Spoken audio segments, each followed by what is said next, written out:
Muy buenos días, Rubén. Muy buenos días, Huánuco. ¿Cómo están por allá?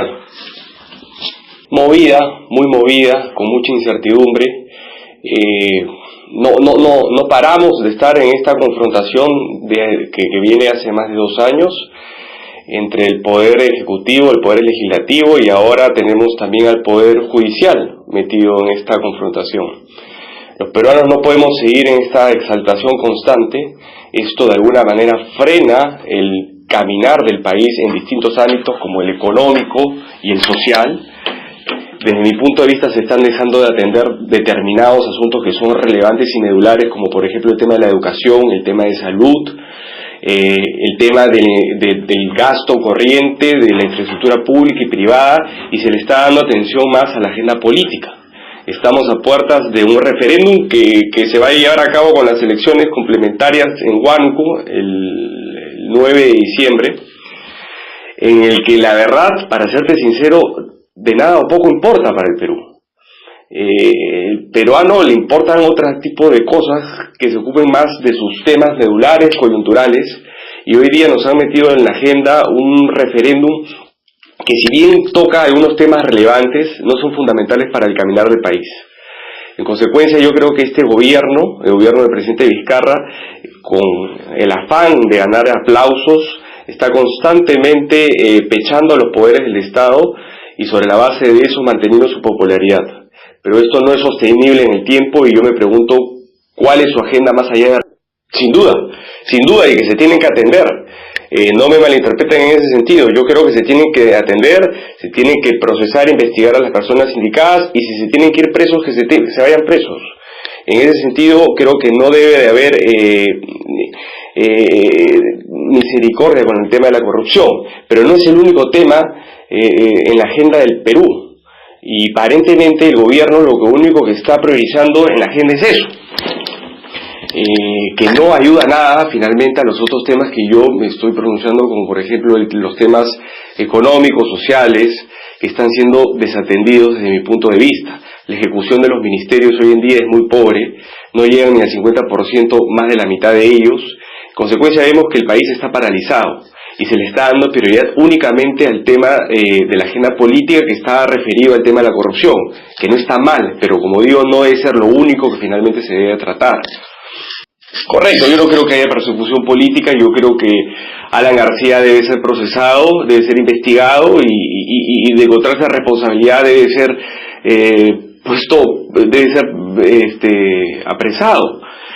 Yo tampoco concuerdo con usted, y no creo que haya persecución política en el Perú, pero a mí me preocupa también cómo de alguna manera los jueces y fiscales están llevando estas investigaciones, que al final pueden jugar a favor de García, de Toledo, que hay indicios de corrupción, pero que se pueden agarrar de estas intervenciones o estos malos procedimientos por parte de fiscales y jueces para que después armar un caso y sustentar un asilo político o una persecución política. Por eso yo me refería anteriormente, y te doy un caso concreto. Hace unas semanas, por ejemplo, el presidente Vizcarra anunció que él iba a hacer todo lo posible, o iba a hacer todo lo que esté en sus manos para traer preso a Toledo. Me parece ideal, me parece genial, y eso es lo que debe pasar. Pero con esas declaraciones, lo que está generando es que Toledo arme un caso también de persecución política, porque hoy en día el tema está judicializado. Lo tiene el Poder Judicial y lo tienen las autoridades de Estados Unidos. En consecuencia, no vienen al caso esas declaraciones del presidente, que lo hace, desde mi punto de vista, con el afán de ganar aplausos, y no se está dando cuenta que le está haciendo la camita justamente a estos señores que están siendo investigados por corrupción. Y a mí me preocupa eso, me preocupa fundamental eso, que no solamente García, sino Toledo y otros vayan a aducir que hay persecución política, cuando en realidad no la hay, básicamente por las torpezas de algunos políticos en nuestro país. Sí, a ver, con respecto al tema del Congreso, yo estoy totalmente de acuerdo. Yo creo que el Congreso ha perdido una oportunidad importante. En particular, la bancada de Fuerza Popular ha perdido una oportunidad importante de impulsar las reformas que finalmente creo que en su momento el presidente Kuczynski no las estaba llevando a cabo. Si bien ellos no eran gobierno, tenían mayoría en el Congreso y han podido llevar una serie de reformas en bienestar del país, y la verdad que no lo hicieron, se dedicaron a confrontar también al Poder Ejecutivo y finalmente a llevarnos a lo que hoy en día estamos. Yo estoy de acuerdo con varias de las preguntas que se están formulando en el referéndum. Estoy de acuerdo con el tema de la fiscalización de partidos, estoy totalmente de acuerdo con la reestructuración del Consejo Nacional de la Magistratura, y estoy de acuerdo con la bicameralidad. Creo que es algo que el país requiere, una cámara alta finalmente que reflexione sobre las leyes que emita la Cámara de Diputados. Lo que hoy en día vimos en un Congreso unicameral como una segunda votación, lo llevaría a cabo, digamos, una Cámara de Senadores, pero con otras personas, con otro tipo de perfil, y que sea de alguna manera más reflexiva, y creo que eso de alguna manera va a mejorar en la calidad de leyes. Y por otro lado tenemos la no reelección. Ahí sí yo soy sincero, no estoy de acuerdo con que se prohíba la reelección de congresistas, como tampoco lo estuve que se prohíba la reelección de alcaldes ni gobernadores regionales. Yo creo que finalmente el electorado es el que tiene que decidir si es que le da la confianza o no a una autoridad nuevamente. Yo creo que en el Congreso en particular hay gente que hace una buena labor, que genera de alguna manera experiencia, y que es importante, y si así lo considera el electorado, que vuelva a repetir un periodo. De pronto limitarlo a uno, pero no prohibir la reelección. Yo creo que finalmente esas personas que tienen experiencia sí hacen la diferencia, sobre todo en la labor procedimental en el Parlamento. Creo que se necesitan voces de reflexión, voces de sabiduría, que por ejemplo no las vemos mucho en este Parlamento, y que es como consecuencia de que es básicamente gente nueva. En consecuencia, yo sí soy claro en ese sentido. Mi partido, el PPC, siempre ha sido, digamos, proclive a la reelección de funcionarios públicos, así lo manifestamos en la Constitución del 79, lo defendimos en el quinquenio pasado cuando teníamos 5 parlamentarios, fuimos la única bancada que nos opusimos a prohibir la reelección de alcaldes y gobernadores. Y finalmente creo que la línea que debe adoptar hoy en día el partido, que no ha fijado aún posición, es que finalmente no prospere la no reelección. Yo creo que finalmente va a ganar en el referéndum, y tengo que ser sincero, que va a ganar que no se reelijan los parlamentarios mayoritariamente, y creo que es básicamente como consecuencia de una coyuntura del hartazgo de la población respecto de la clase política. Existe un asco respecto de la clase política, y hoy día finalmente el electorado lo va a manifestar mayoritariamente en el referéndum que se va a llevar a cabo la próxima semana, de eso no tengo dudas. Sin embargo, creo que debemos reflexionar respecto a este punto, y debemos analizar cuáles son las consecuencias de tener, digamos, cada 5 años un nuevo parlamento totalmente nuevo. Y finalmente, como te digo y te repito, creo que el electorado es el que tiene finalmente el poder de decidir si es que una persona se reelige o no. Sí, yo creo que esto es un tema que demanda un análisis mucho más exhaustivo que finalmente el que se ha hecho. Los plazos que finalmente se han puesto para llevar estas reformas son muy cortos. Estos temas son muy complicados, muy complejos, que requieren mayores análisis. No lo digo yo, lo han dicho todos los analistas políticos de todas las tendencias ideológicas. Esto requiere, digamos, además, no solamente de una modificación constitucional, sino leyes que desarrollen finalmente esas modificaciones constitucionales, donde se va a ver el detalle. Es un debate, digamos, muy largo, pero finalmente creo que no se va a dar porque finalmente yo creo que no se va a aprobar o sea, finalmente se va a prohibir la reelección de congresistas. Correcto, totalmente de acuerdo. Yo creo que efectivamente, y cuando me refiero a que se necesita experiencia en el Congreso, no necesariamente me refiero a los actuales congresistas, que si bien son 20 o 15% los que se reeligen, los que actualmente tenemos en el Parlamento se caracterizan por ser justamente peleadores, altaneros, y finalmente de alguna manera eso atrae a un cierto sector del electorado y finalmente son reelegidos, pero yo no creo que finalmente es la forma de hacer política, por lo menos no es la forma como me enseñaron a mí a hacer política. Yo creo que efectivamente pasa por un tema de formación de partidos, de los mismos partidos políticos, de formar sus cuadros, de enseñarles finalmente cuál es el objetivo del servicio público y para qué finalmente se están presentando y pueden ser elegidos para un cargo. Creo que eso ya no se ve, tengo que ser sincero, que tampoco se ve en mi propio partido. Se está tratando de trabajar para mejorar eso, pero efectivamente existe una crisis de partidos políticos que viene de los 80s y que finalmente en el gobierno de Fujimori, en los 10 años de Fujimori, se terminó de destruir. No existieron los partidos políticos y creo que después de eso los partidos políticos no han levantado cabeza. O los partidos políticos, digamos, de ese entonces no han levantado cabezas y hoy día vemos aparecer movimientos o partidos coyunturales para cada elección que se avecina. Y eso no es sano para la democracia. Eso definitivamente no es sano para la democracia, porque finalmente tú estás viendo lo que está pasando tanto en Fuerza Popular como en el partido de gobierno de PPK, donde finalmente renuncias van y vienen constantemente, y es como consecuencia que estas personas simplemente son invitados, independientes, y que llegaron ahí de alguna manera, porque fueron invitados de alguna otra manera, pero no tienen ningún tipo de identificación ni arraigo con el partido político, ni con las banderas que lleva ese partido político. Entonces hoy día finalmente los partidos políticos improvisan buscando candidatos de un lado, de un otro lado, y los candidatos de alguna manera aprovechan esta oportunidad para buscar quién finalmente los lleva al Congreso, o a una municipalidad, o al gobierno regional, y finalmente uno se utiliza al otro, pero no hay ningún tipo de arraigo, no hay ningún tipo de lealtad, no hay ningún tipo de identificación entre uno y otro. Correcto. Creo que las entidades encargadas a llevar a cabo son las que ustedes mencionan. Yo creo que también los partidos políticos, y nuevamente resalto esto, deben hacer el esfuerzo. Se ha tratado de alguna manera de introducir un proyecto de ley en el Congreso de que de las personas que quieran postular por un partido político tengan por lo menos una militancia de 2 años. Eso no creo que también solucione el problema, porque uno puede militar, pero finalmente simplemente está acreditado, pero de pronto no asiste, no tiene vida partidaria, que también lo veo mucho. Hay gente que tiene el carnet, pero simplemente eso, no asiste a los cursos de capacitación, a las charlas informativas que dan los mismos partidos. Y yo creo que también hay que regresar a los partidos de ideología, ¿no? Hoy en día hay que ser conscientes de que los partidos que se están presentando no tienen ningún tipo de ideología. O sea, son partidos, como digo, que se forman en base a una coyuntura, en base a un candidato, en base a una persona que finalmente tiene la intención de postular y tiene esta aventura de llegar al poder, sea cual fuere, y finalmente forma un movimiento, un partido político para ese fin. Y empieza a invitar a gente de acá o de allá, de izquierda, de derecha, de centro, que finalmente se termina yendo, buscando sus propios intereses al mitad del camino. Y creo que es lo que estamos viendo hoy en día en el Congreso.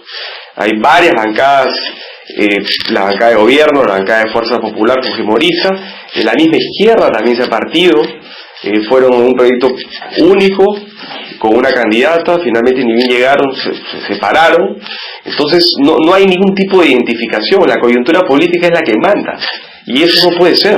Tenemos que ver el bosque y no el árbol, y eso es lo que está pasando en el país.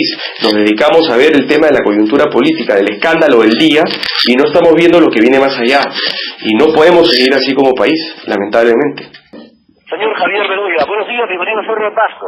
Buenos días, Alexander, buenos días a todos en Pasco, ¿cómo están? Un gusto tener en el programa y escuchar algunas percepciones suyas de la coyuntura política, sobre todo de aquello que se está descuidando, la orientación a los departamentos, a los pueblos, al interior de la importancia de este proceso, qué es lo que debemos marcar, cuánto va a ayudarnos a la limpieza de las instituciones cuestionadas. Bueno, es un tema que es muy importante, ¿no? Yo creo que acá hay 2 temas. El tema del referéndum, el cual me voy a pronunciar en un momento, y el tema de la coyuntura política que generó finalmente el referéndum, y al cual hemos llegado. Yo creo que se están descuidando varios puntos fundamentales hoy en día, como por ejemplo el tema de la salud, el tema de la educación, el tema de la reforma laboral, la reforma tributaria. Hoy ya vemos que la anemia está creciendo, que el precio del balón de gas sube, que, en fin, que los ministerios no llegan a ejecutar su presupuesto, y estamos enfocados más en la agenda política que nos vienen de alguna manera metiendo e imponiendo constantemente. Creo que el país no puede dejar de ver los temas fundamentales y los temas de fondo y ocuparnos netamente en la agenda política. Yo no digo que no se castiguen y no se condenen y no se investiguen todos los actos de corrupción, pero no es lo único a lo que nos vamos a abocar. Y aparentemente este gobierno es lo único que está abocado, y creo que nos están distrayendo los temas modulares que nos importan a los peruanos finalmente. O sea, a la gente le interesa que lo solucionen los temas de salud, los temas de educación, y no está tan interesado en los temas de reforma política. Yendo ya a los temas de reforma política en concreto y respecto al referéndum, sin duda creo que nadie puede estar en desacuerdo con reestructurar el Consejo Nacional de la Magistratura.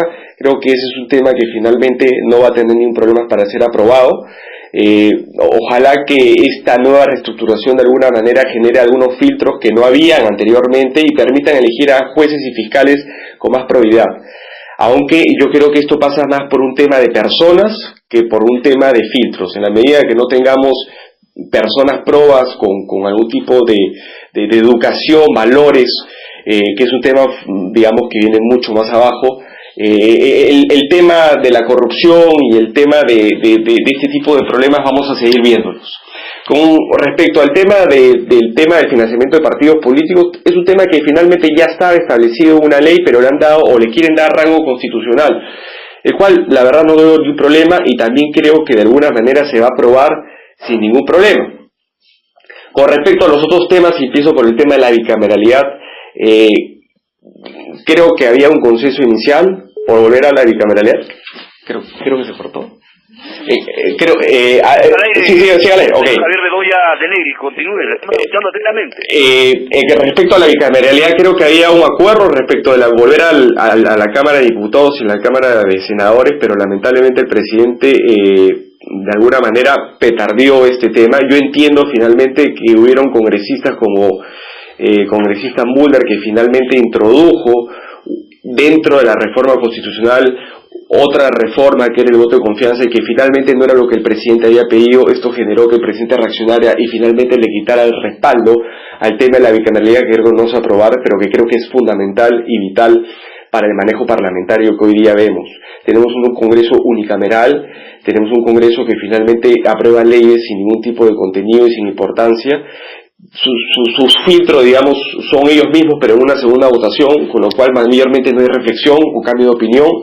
Entonces no llegamos finalmente a sacar buenas leyes, que es lo que nos importa a nosotros. Creo que una Cámara de Senadores con otro perfil, con otras personas, le hubieran dado, digamos, nos hubiera dado una mejor calidad de leyes. Pero creo que no va a pasar.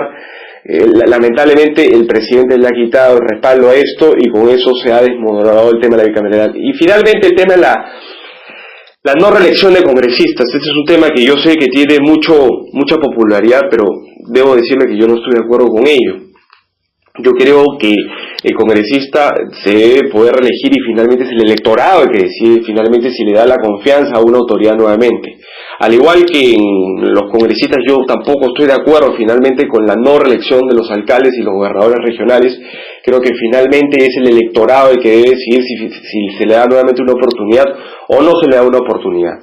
Creo que hoy en día, en el caso particular del Congreso, y que es el que se va a ver en el referéndum la próxima semana, creo que se necesita alguna gente reflexiva, gente de alguna experiencia, que maneje sobre todo el tema del procedimiento parlamentario, ¿no? Cómo funciona, digamos, las comisiones, cómo funciona el procedimiento, tal cual cosa.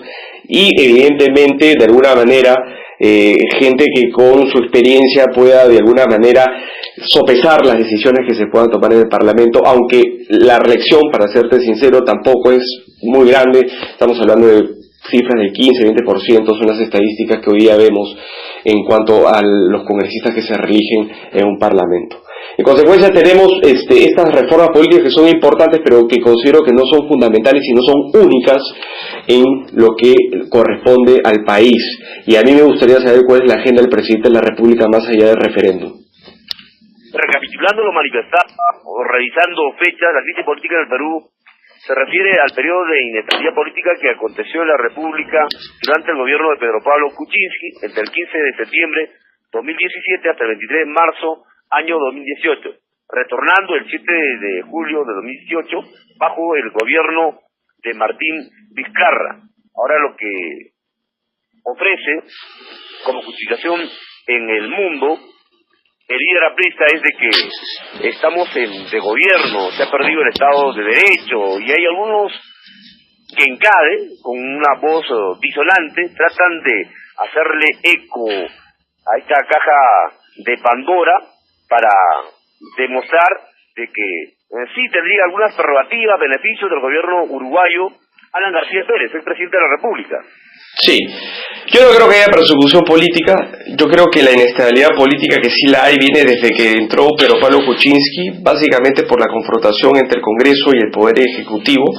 Debo aceptar que finalmente el Congreso empezó con esta actitud y ahora finalmente el Ejecutivo es el que tiene, digamos, la actitud de enfrentamiento y confrontación. En consecuencia, los dos son responsables y los actores que están ahí evidentemente son responsables por esta inestabilidad política. Yo no creo que haya persecución política, yo no creo que haya de alguna manera una dictadura en este país.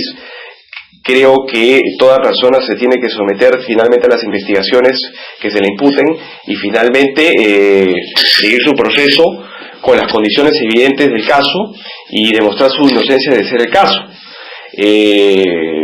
No estoy de acuerdo con el tema finalmente del asilo político, pero creo que también tienen que haber algunos parámetros respecto de algunos procedimientos que están aplicando algunos jueces y fiscales. Creo que también se están excediendo en ese sentido. Creo que el Tribunal Constitucional ya fijó los parámetros, por ejemplo, para lo que es la prisión preventiva, y creo que estos jueces de alguna manera no están haciendo caso a esos parámetros y finalmente están utilizando esta arma de la prisión preventiva de una manera poco jurídicamente válida, que al final va a favorecer justamente a estas personas que están siendo investigadas, porque mediante un habeas corpus o finalmente mediante una decisión de la Corte Superior o la Corte Suprema van a terminar en libertad, justamente porque no se están utilizando correctamente los procedimientos que tienen, digamos, los fiscales y los jueces hoy en día. Entonces hay que tener mucho cuidado con cómo se utiliza este tema de la prisión preventiva para que finalmente no juegue a favor de estas personas que están siendo investigadas. Y con respecto al tema del CADE, efectivamente yo escuché al presidente de la Confiep ayer y la verdad que me dio un poco de lástima porque creo que ha faltado autocrítica por parte del empresariado en señalar que también hay actos de corrupción en el empresariado. Y eso no se ha dicho. Simplemente se han victimizado y han dicho que hay una persecución contra el empresariado. Y señores, tampoco es así. Hay que reconocer que dentro del empresariado también hay actos de corrupción. Y creo que hubiera sido noble por parte de él reconocer esto desde un principio. Y creo que no lo ha sido. Finalmente el CADE es una caja de resonancia, digamos, entre los mismos empresarios. O sea, finalmente creo que más allá de eso no genera ningún tipo de representación. ¿Qué podemos hacer, señor Javier Bedoya de Negri? Quiero recibir una reflexión que invitan ustedes al teniente alcalde de la Municipalidad de San Isidro para recuperar la confianza de los poderes del Estado. Yo creo que tiene que haber nueva gente que se mete en política, tiene que haber nueva gente que cree en el servicio público. Creo que tiene también que haber una buena calidad de formación de cuadros políticos, y eso pasa por los mismos partidos políticos, que tienen que formar correctamente a sus cuadros, que finalmente se van a presentar a una u otra elección para representarlos y para finalmente representar en ese caso a su distrito, a su región o finalmente al país. En consecuencia, yo creo que acá tiene que haber, digamos, una mayor seriedad en cuanto a la preparación de candidatos, tanto, digamos, de las entidades como el Jurado Nacional de Elecciones, la OMPE, y del mismo electorado, que es el que finalmente elige, como de los partidos políticos, que tienen la labor de presentar a los mejores cuadros y ser responsables por presentar a sus cuadros. Hoy día vemos cómo tenemos una serie de problemas respecto de diversos congresistas de diversas bancadas, y es básicamente Alexander como consecuencia de crear movimientos y partidos en torno a una persona y a una coyuntura política. Que el caudillo del momento decide postular a la presidencia de la República y finalmente agarra a cualquier persona en determinada región y sin tener mayor arraigo e identificación con el partido político lo llevan como candidato. Una vez que está ahí, finalmente se terminan yendo, viendo sus propios intereses, o finalmente el partido no tiene ningún tipo de control sobre estas personas. Entonces yo creo que acá tiene que haber finalmente una formación correcta de cuadros de personas que se presenten a distintos cargos públicos. Muchas gracias. Al teniente alcalde de la Municipalidad Distrital de San Isidro de Lima, Javier Bedoya de Negri.